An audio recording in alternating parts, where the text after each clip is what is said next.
In the public consciousness, Leonardo da Vinci is most commonly associated with two of the most celebrated paintings in the Western tradition, The Last Supper and the Mona Lisa.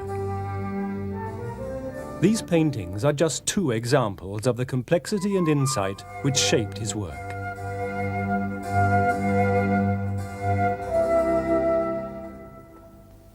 Born in 1452, he was the consummate Renaissance man.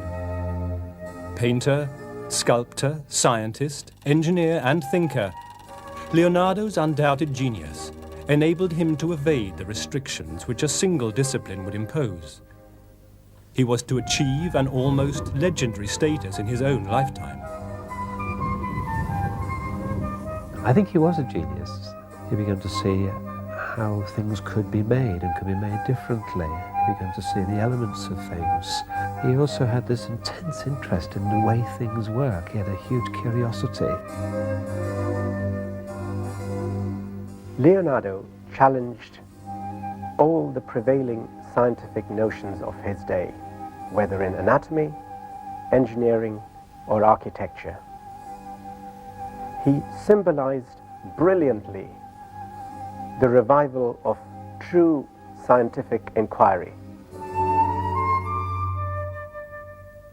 There is a very clear sense that in terms of using the visual medium, that no one could begin to emulate the range of what he was doing. Freed from the constrictions of medieval culture, he was able to give free rein to his soaring imagination and insatiable curiosity. Leonardo's unprecedented intellectual gifts were to prove a formative influence on the future direction of both science and art.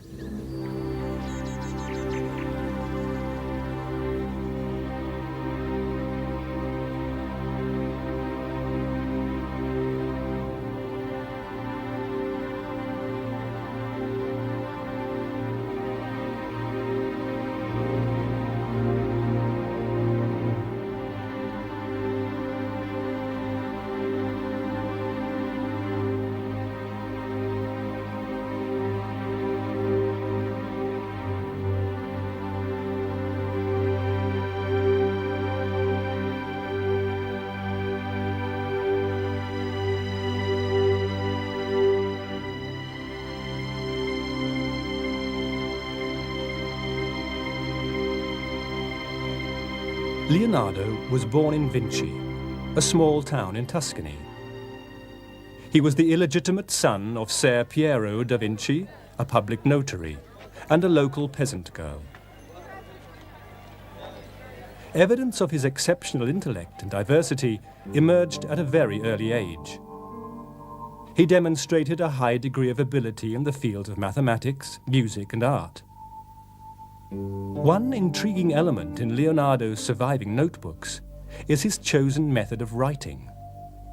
Leonardo was left-handed, and he wrote backwards in mirror script. Left-handed, homosexual, vegetarian. These factors could have influenced his creativity.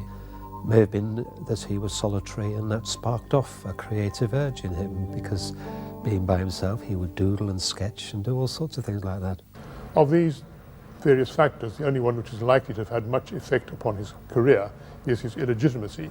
Had he not been illegitimate, he would probably have followed his father's career of lawyer, and we would never have heard of him in art or in science or engineering. Leonardo is a fascination as a person. If you do the Mona Lisa, then people can say, who did this, or you did The Last Supper. So people latch on to these little biographical snippets. But if you read his notebooks, they are extraordinarily impersonal. He didn't put himself into the notebooks. Michelangelo, his contemporary, the great sculptor, wrote poetry, which was deeply revealing, and he wrote wonderfully personal letters. With Leonardo, he's aiming not to give that sort of insight. I think he's rather a private man. In 1466, Ser Piero da Vinci, aware that his son had a rare talent for drawing, took some of Leonardo's work to the leading Florentine painter and sculptor of the day, Andrea del Verrocchio. Verrocchio recognized the potential of the work and accepted the 14-year-old Leonardo as a pupil. To be apprenticed to Verrocchio was to be privileged. He was a man of vision who surrounded himself with some of the finest minds of the day. The years which Leonardo da Vinci spent in Florence were formative. He acquired a thorough knowledge of many disciplines. Anatomy, architecture, physics and engineering were among the subjects which absorbed him. However, it was in Verrocchio's workshops that Leonardo perfected his art. He experimented with colours, explored the laws of perspective, and studied the subtleties of light and shade. As an apprentice, Leonardo assisted in the completion of commissioned paintings. In Verrocchio's The Baptism of Jesus, Leonardo painted a single figure, a kneeling angel. It was this figure which demonstrated the style which was to influence high Renaissance classicism. In 1481, Leonardo was invited by the monastery of San Donato to paint an altarpiece, The Adoration of the Magi. Leonardo never completed it. His constant search for perfection, linked to a restless nature and a need for experimentation, meant that much of his work never reached fruition. There are various reasons why Leonardo didn't finish quite a lot of projects. Some are practical, his patrons fell from power and there are all these vagaries which happen to any Renaissance artists. But there is this serious problem that if in looking at one thing you can always see its implications for something else, if you're writing on water, and you can then see the implications of that for broader geological questions of the body of the earth, or you can see its implications for hair, or you can see its implications for music or sound, then you're in trouble, because you can't settle in a sense that no question is self-contained. It's a wonderful vision, but it's one which doesn't make for ready completion of a single project. In 1501, he was commissioned to paint a fresco celebrating a Florentine victory in the war with Pisa. This wall painting of the Battle of Anghiari was never completed. However, Leonardo made many preparatory drawings. Among them was a full-size cartoon, which shows the horror of battle. Although the original cartoon was destroyed, there is a copy in existence, made by the artist Rubens.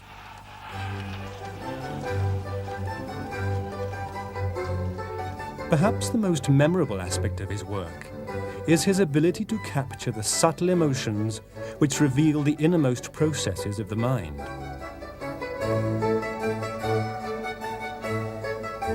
Leonardo used light and shade to create three-dimensional bodies and added atmosphere and depth to his work with subtle color changes. The Last Supper reveals the psychological isolation of Judas.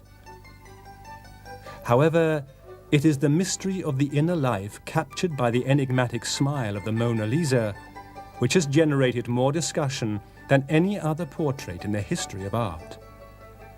The smile gives, above all, a sense of the motions of the mind. Portraits with no expression at all, which was rather the norm, clearly didn't give a sense of a mind turning over in the brain and actually working. But it may also be a pun.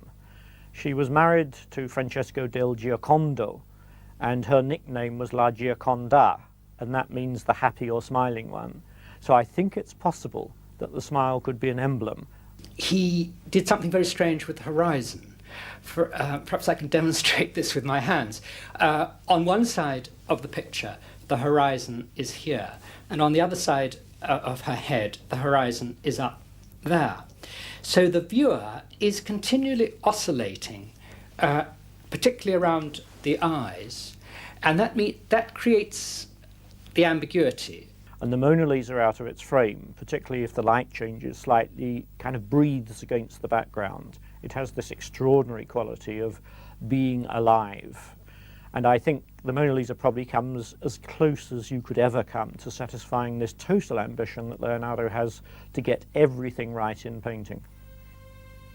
For Leonardo, painting was just one form of artistic expression. In pursuit of an unprecedented realism within art, he constantly sought to increase his knowledge of the physical world. When Leonardo made a painting, any painting, he was aiming for it to do everything. To have the motions of the minds of the figures in the picture, as he called it, to have perfect veracity for every light effect, perfect veracity of space. And he set himself an impossible agenda, and he never quite realized the limitation of painting. In common with his artistic methods, Leonardo's scientific theories were based on precise observations. He wanted to discover the underlying laws which governed nature. It is impossible to isolate Leonardo's art from his scientific studies. He believed that his art was science. Drawing became an extension of his creative thought processes. Detailed studies of plants, animals, and humans were part of an untiring quest to capture the absolute likeness of his subject. His sketch of a lily demonstrates not only artistic brilliance, but also the minute detail of scientific observation. One of the formative influences in Leonardo's life was his childhood in the Tuscan countryside. He was allowed to wander at will in a landscape whose changing moods heightened his awareness of the power of nature. It was here that Leonardo's enduring fascination with organic life began, as he mastered the art of observation. With such persistence in solitude, he developed a remarkable artistic skill and a remarkable keenness of observation, which were in fact to underlie his anatomical illustrations in the future. Until Leonardo, no one had studied the human body in such detail. It was considered sacrilegious to cut up human bodies. His use of dissection to uncover the body's innermost workings was to bring Leonardo into conflict with the Church. Leonardo's unique approach to anatomy produced a new method of scientific study, based on thorough observation. His notebooks are full of precise illustrations and supporting notes. He produced the first anatomical drawings, which were of such quality that they have formed the basis for modern scientific illustration.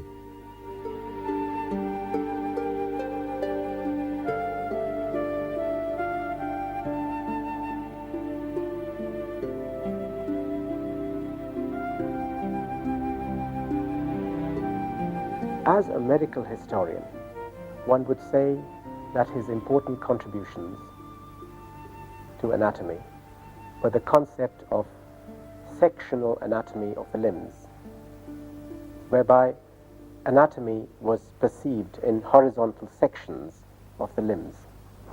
Leonardo also made astounding discoveries of the anatomy of the heart, and it is entirely conceivable that if his writings had not been lost, the discovery of the circulation of blood would not have had to wait for Harvey and would have occurred much earlier. Leonardo was able to unify areas of study which had previously been seen as distinct. Through his studies of the human form, which encompassed both the external and the internal, Leonardo produced figures of remarkable realism. His drawing, the proportions of the human figure, not only expresses the precision of his anatomical studies, it visually blends together mathematics and nature. Leonardo recognized that written explanations of complex issues could prove obscure. He knew that it was his drawings which would most effectively convey knowledge. Art became a method of communicating science. If the scientific and theoretical writings contained in Leonardo's notebooks had been made public, they would have revolutionized the science of the age. However, he did not choose to publish them. I think there are two problems here. There's a practical one. Illustrated books were still very rare, and most of the illustrated books had woodcuts, which didn't deliver enormous amounts of quality.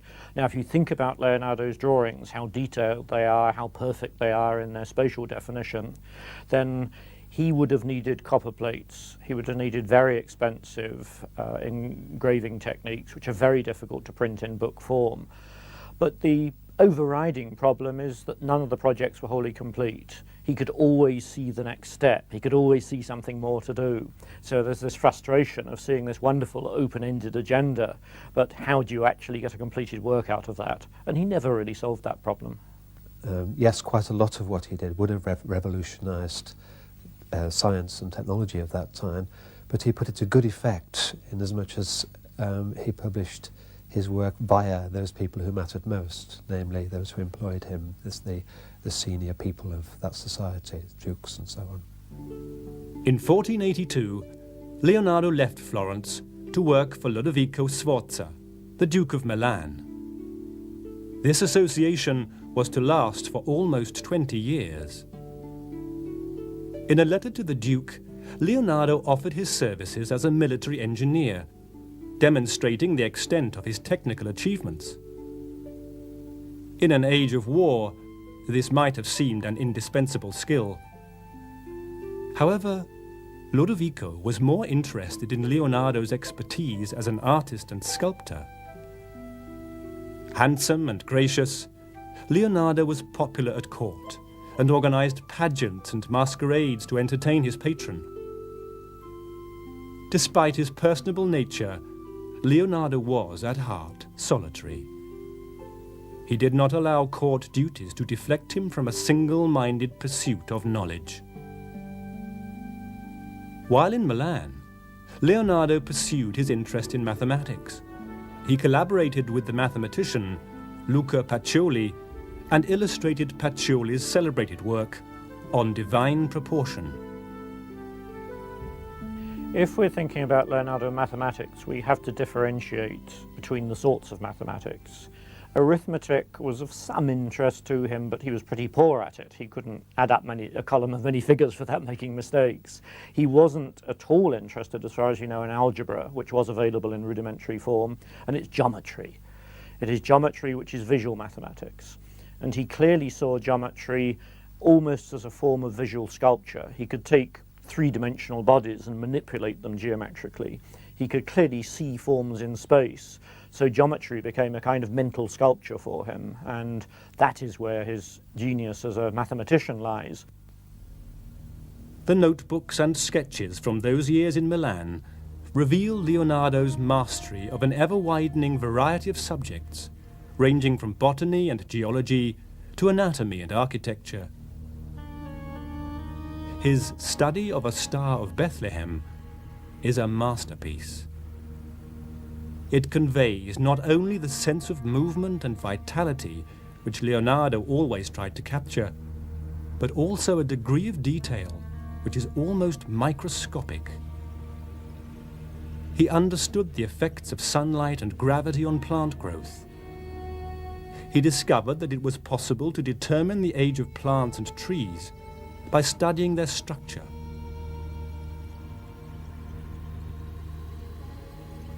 One of the driving forces in Leonardo's life was his intellectual curiosity. He wanted to understand every aspect of the universe. Far in advance of 19th century Darwinism, Leonardo's investigations into fossil shells enabled him to formulate evolutionary theories. Leonardo was enormously interested in the Earth as a living body. He called it the body of the Earth, and he thought it had undergone enormous changes over time. Now, he saw that there were fossils on mountains, but for a variety of reasons didn't think a single deluge, the biblical deluge of 7 days and 7 nights, could get slow-moving creatures up that high. And they were clearly alive on the mountains as he saw them. So there are a whole series of arguments like that. And he came to the conclusion that there must have been multiple inundations, and the Earth must have been submerged, and it's been subject as a kind of living body to huge changes over a period of time. Now, these ideas were not absolutely revolutionary, but had they been published, I think they would have caused something of a scandal. Leonardo's power of observation, when linked to his soaring imagination, was an invaluable tool in the many and various roles he adopted. In his own time, Leonardo was well known as an architect and sculptor. His architectural drawings include designs for the dome of Milan Cathedral. If we think about Leonardo as an architect, it's difficult in the period to define what an architect was. There wasn't a body of professionals who you could call architects, and different people intervened at different points. I think I would describe Leonardo as a brilliant architectural consultant, but probably not an architect who built buildings. And his great quality as an architect was he could see space in a particular way. It's the same way he treated geometry. It was a form of spatial sculpture. And I think nobody had, at that period, a clearer vision of a building as a way of sculpting space, of shaping space. And his drawings reflected that. And he had enormous impact upon Bramante, the man who built St. Peter's, or started St. Peter's. And that great, massive building, full of space and full of volume, is very much a product of the kind of vision he pioneered. Although none of Leonardo's architectural plans were ever realized, the skill and imagination they reveal is remarkable. Leonardo's scheme for palaces and roads at various levels had a practical purpose. In an age of recurring plague, this drawing was his design for a new and healthier Milan. Leonardo envisaged a city of space and light, intended to prevent the spread of disease. This model city was on 2 levels. The upper level was to be pedestrianized, while carts and carriages, which formed the traffic of the day, were restricted to the lower level. Leonardo's notebooks indicate that he fulfilled a series of minor commissions for Lodovico. However, one major commission was a memorial to Francesco Sforza, the father of Lodovico. The memorial, which was destined never to be completed, was to be a colossal equestrian statue, cast in bronze. In preparation, Leonardo created a full-scale clay model. Its power and beauty were widely acclaimed. Leonardo's interest in animals was quite patchy in a way. He never followed what we would call zoology. That science didn't exist at the time. He was enormously interested in the horse. The horse was seen as a noble animal, and in fact he had 2 projects at least to do equestrian statues. So he investigated a lot of horse anatomy and horse proportions. He spent ages measuring the most beautiful horses to find out how the proportions worked, as a kind of music of anatomical proportion, which he did with human beings as well. He seems to have dissected a bear, certainly a bear's foot. He was very interested in animal movement. There wasn't a systematic campaign of zoology, and he wasn't interested in classification, essentially. So he had patches where he got suddenly involved with it, but it is the horse, and he is described as having done a book on horse anatomy. Not a finished book, but a manuscript on that subject. Now lost, but we've got some drawings to show what he did in that area. So he really was, I think, effectively in zoology, a specialist in animal motion, and a specialist above all in the horse. Leonardo's interest went beyond the scientific. He had a love for all animals and birds. He bought caged birds in order to set them free. His own restless nature made him sympathetic to any creature deprived of liberty. Leonardo's first allegiance had always been to man and nature, as he sought for his goal of perfect truth. Despite his affection for his native Tuscany, no city or country could command that same allegiance. The resulting detachment from any sense of involvement in the politics, war, and intrigue of his age saw Leonardo enter a period in which he lived an almost nomadic existence. Venice, Florence, Rome, and Milan were all stages on this ultimately wearying journey, as Leonardo put his mental and imaginative powers at the disposal of various patrons. In 1502, he made the controversial decision to enter the service of the treacherous Cesare Borgia. I think that possibly why he went to work for him was because Cesare Borgia appeared to be working in order to help the Pope against the pressers who were trying to come in and take over Italy at that time in that century. And Leonardo would naturally want to go and help in that. However, when he was working for Cesare Borgia, he discovered he wasn't a very nice person at all to work with. Indeed, it's rumoured that he actually raped one of the ladies who belonged to his former employer. Cesare's enterprises began to fall apart. He was betrayed by some of his own captains. He became ill. So I think it was a short-lived episode, but Leonardo was always looking for a patron who would basically give him a kind of research contract, looking for a patron who would support his interests across the board. And Cesare, for a time, who's a very magnetic figure, seemed to promise that, but it fell apart. In the service of Cesare, Leonardo was able to demonstrate his ingenuity. He made plans to drain marshes, designed canal systems, drew maps and designed fortifications.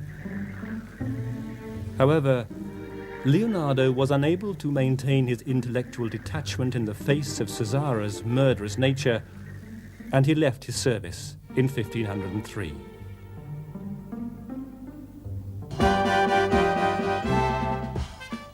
Whichever patron he worked for, Leonardo was continually exploring and experimenting to further his own research on flight. He made countless sketches of birds and studied the anatomy of their wings. Leonardo trusted the logical conclusions of mathematics because they were based on concepts of universal truth. However, he knew that science must be based on experiment. Only in this way would knowledge increase. His experimental drawings show designs for flying machines. Leonardo produced a large number of drawings of various devices like flying machines. I don't think there's any strong evidence that he ever tested them. Other people were testing things at the same time. There was a celebrated abbot in Scotland who decided that he was going to demonstrate the power of alchemy by doing a solo flight non-stop from Stirling to Paris. He got as far as the first 100 yards and he fell down and broke a leg. And I suspect that had Leonardo tried any of his flying machines, he might well have landed up in the same situation. When we think about Leonardo's flying machines, I think there are two phases that we have to look at. One is when he was thinking of flapping machines and essentially imitating a bat or a bird's wing. I'm pretty certain that he then concluded, either a result of tests or thinking about it, that there simply wasn't the power in man's frame to drive that huge machine. And the later ones come very close to what we would call hang gliders.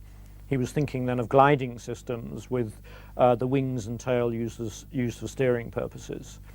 The one that was most likely to fly, I think, wasn't actually one that he most liked. He rather liked the bird's idea of flapping wings and so on, but he got that wrong, I think. The one that really would have worked, I think, was the helicopter, because he had a mechanism, and that mechanism, once he could find a way of moving it other than human power, could possibly have worked. His design evolved from flying machines to other devices intended to be used after flight had been achieved. One of his drawings is of the world's first parachute. It was to be many centuries before other inventors introduced similar life-saving devices. Leonardo was fascinated by the elements. He was obsessed with the power and movement of both air and water.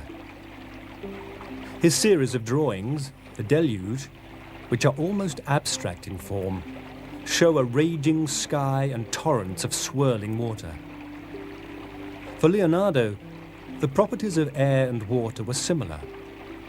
Just as clouds were supported by air, so water supported anything that floated on its surface. He saw flight as comparable to swimming. Leonardo brought his acute power of observation to bear on his studies of hydrodynamics. In the process of his research, he discovered the effect of the moon on tides. Leonardo did interesting drawings of the flow of fluids. This was, I think, largely because he was very interested in anatomy and in biology and perhaps in the flow of blood through the body. He wasn't able to take this work very far. He was 200 years before anybody was really in a position to do very much in the way of hydrodynamics. Just as Leonardo believed that man would fly, his drawings demonstrate a desire for man to master the sea. He experimented with buoyancy and invented ski-like shoes for walking on water. Leonardo's sketch of the first lifebelt anticipates exactly the design evident on ships today. There is evidence that Leonardo invented a system for supplying air to a man underwater. He is believed to have destroyed the details of this device because he recognized the potential for its abuse by the evil nature of men. Leonardo's study of hydrodynamics drew him further into the field of pure technology. Much of Leonardo's reputation for technical innovation rests on his work as an engineer and inventor.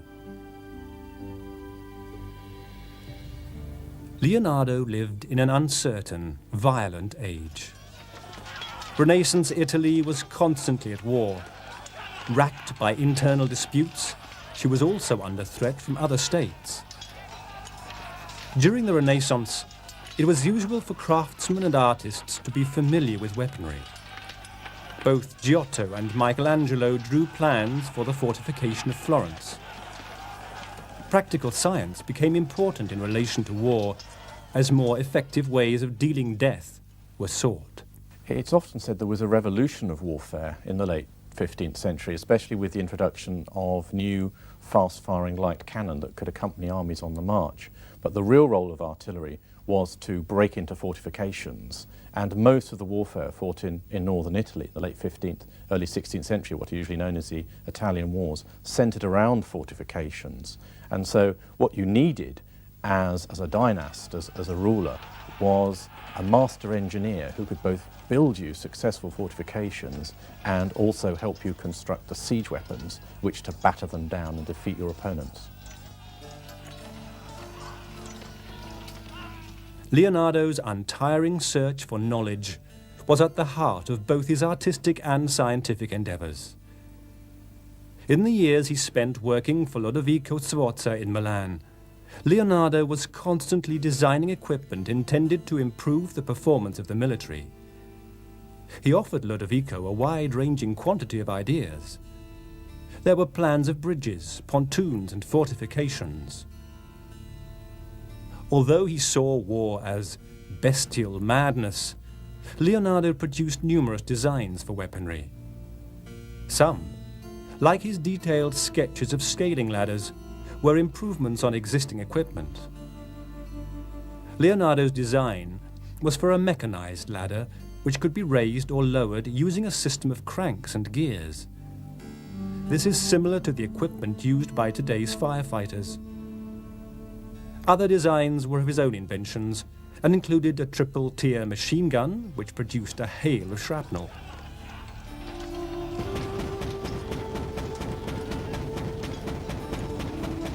There were also hand grenades and exploding mortars. He made a lot of designs for all kinds of weaponry, helpful in sieges, cannon, and also fortification itself, which was a very important thing in the warfare of the late 15th, early 16th century. I think we have to say that most of his designs never really came to fruition, and so probably weren't used in Ludovico's wars in the ways that he hoped they had been. On a larger scale, Leonardo designed a covered armoured car, which had breech-loading guns. It was intended to be powered by hand cranks. This was the forerunner of the modern tank. It was not until the 20th century and the First World War that tanks were introduced into battle. I think you have to say that his tank was impractical. I mean, it's sad to say because it's a fantastic design. It's got cannon firing on all sides, and there's also a cutaway diagram showing how it was to be powered. But it wasn't really until the late 18th century when they had the steam-powered cars, or really properly until the late 19th century, with the development of the internal combustion engine, that you could ever create anything like the modern 20th century tank. So it had to remain a fantasy for his own day. Leonardo's exceptional intellect and soaring imagination produced a constant stream of inventions. Their unique nature placed many of them beyond the technical abilities of the age. There's the paradox that a lot of the things he actually did are not recorded in drawings because they're on-the-site activity. And we shouldn't underrate the extent to which he did that.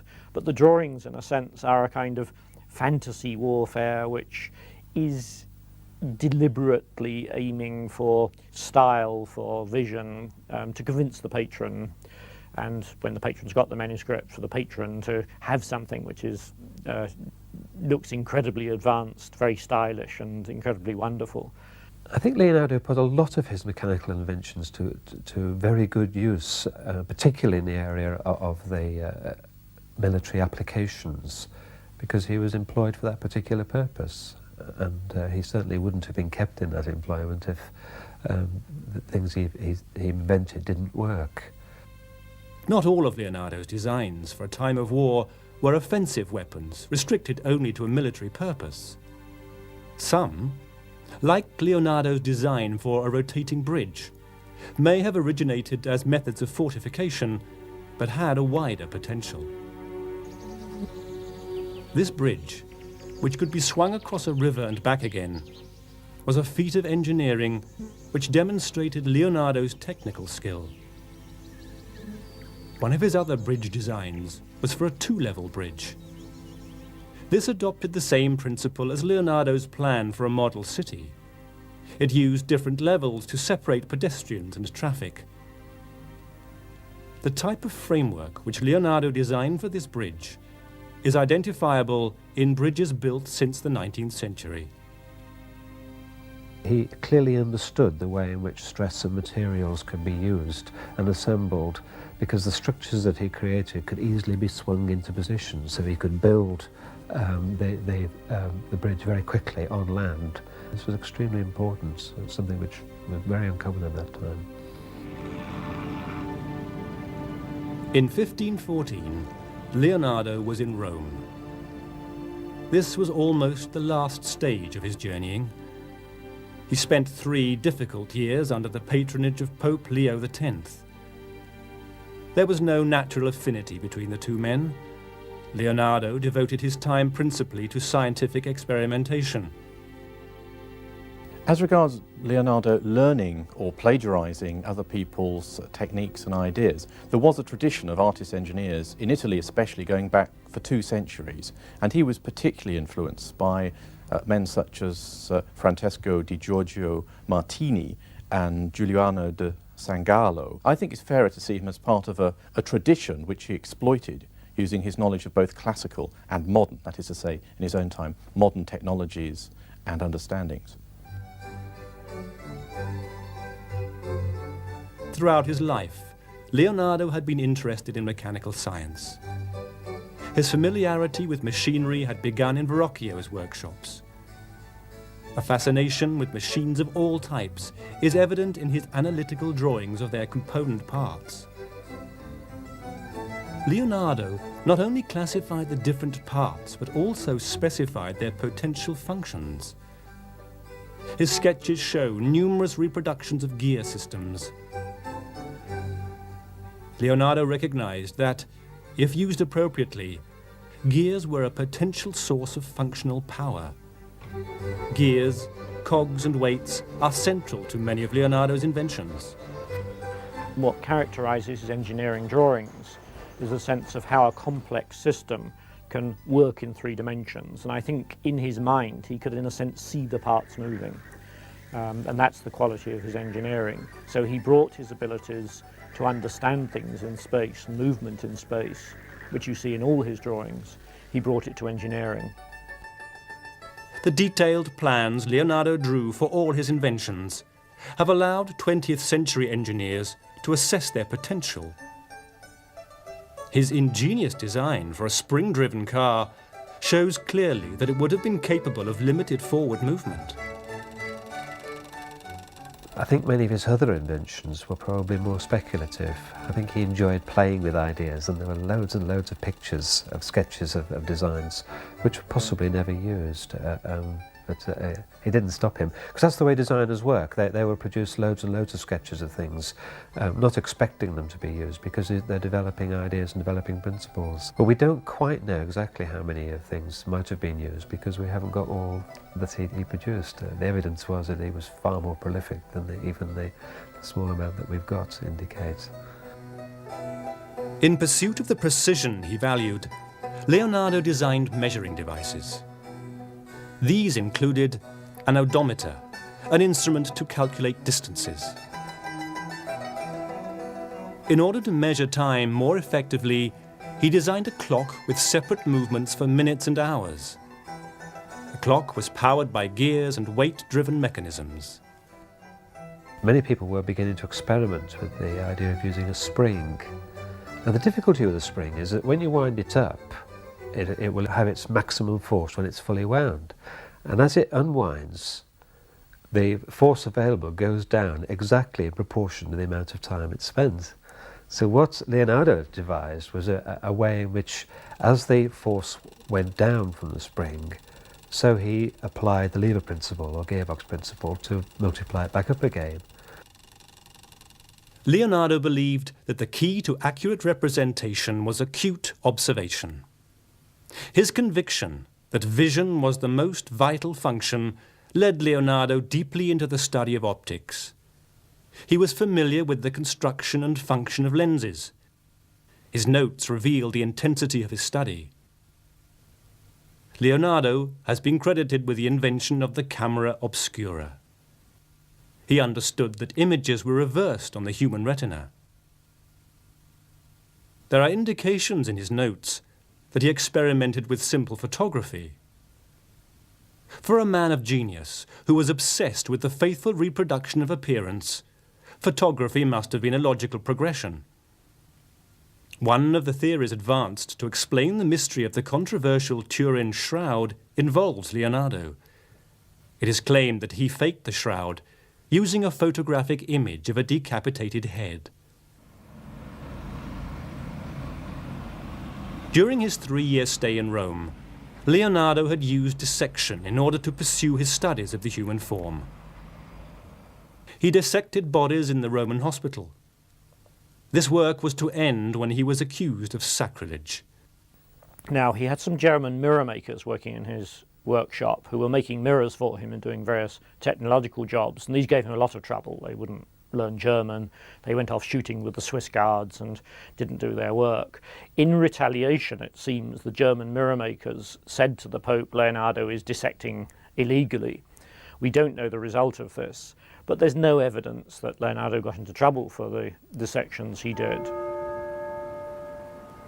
In 1516, Leonardo entered the service of his last and best patron.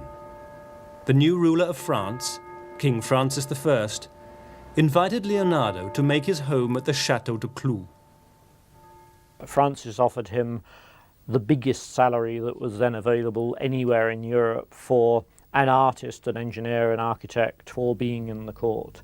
And he also offered him accommodation in a manor house, a very gracious residence. So I think Leonardo went because of the opportunity. The king made no demands on a man he saw as the intellectual and artistic giant of the age. He simply wanted the pleasure of Leonardo's conversation. The king gave Leonardo a home, a pension, and peace. Leonardo lived contentedly at Clou and died there in 1519. This most complex genius of the Renaissance belongs to the history of the human mind. Leonardo towered above his contemporaries. His true genius lay in the proficiency he achieved in a diverse range of highly specialized areas.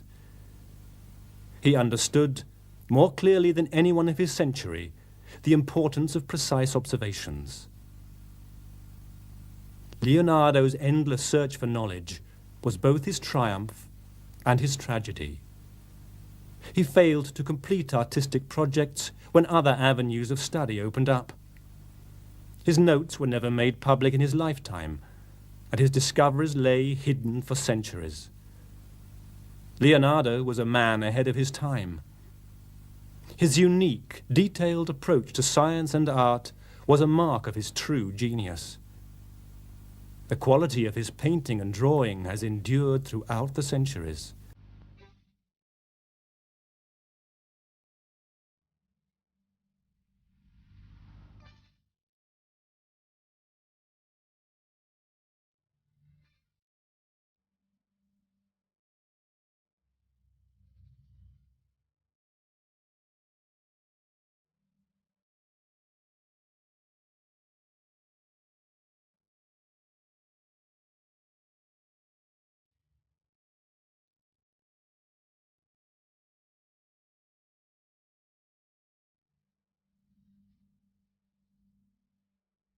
If you regard genius as the ability to innovate, to think on far wider parameters than any of your contemporaries, to essentially have a leap of the imagination beyond anyone around you, then yes, he was a genius.